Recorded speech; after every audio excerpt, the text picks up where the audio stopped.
À Strasbourg, les eurodéputés français détiennent un record pas vraiment glorieux. Ce record, c'est celui de l'étourderie ou de la maladresse au moment de voter. L'œil du 20h va vous expliquer.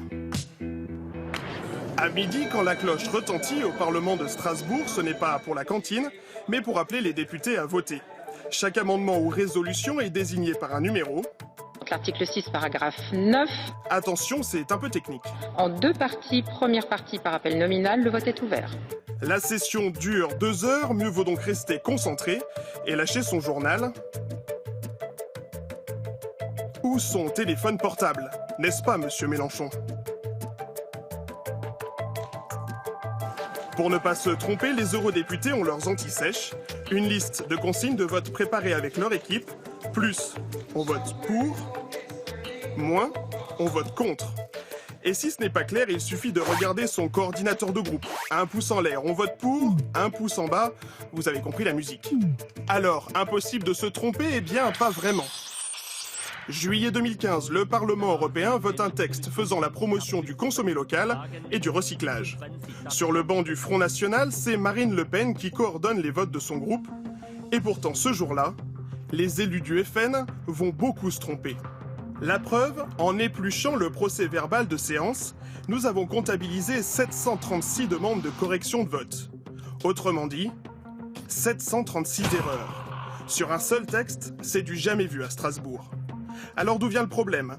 Pas des élus selon le Front National, mais d'un assistant parlementaire qui aurait mal préparé la liste des consignes de vote. Les élus du Front National ne sont pas les seuls à se tromper.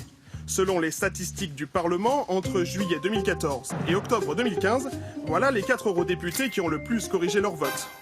Médaille de bronze, Brice Hortefeux et ses 90 corrections de vote.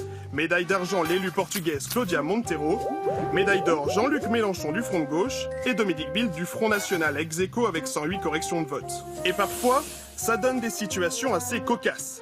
Sur son blog, Jean-Luc Mélenchon assure avoir voté contre une résolution sur l'emploi des jeunes. Il l'a trouvé trop libérale.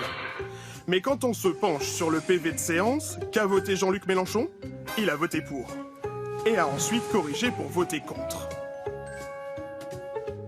Est-ce que vous n'auriez pas pu signaler sur votre blog qu'en réalité, vous étiez trompé? Et je vous remercie parce que vous avez accompli une chose qui me paraît très importante, c'est signaler l'importance pour un élu de rendre compte de ses votes. Je fais de tous mes votes. Et si j'ai commis une erreur, je vous rends grâce de l'avoir noté. Mais en corrigeant son vote, Jean-Luc Mélenchon a-t-il réparé son erreur? Eh bien non.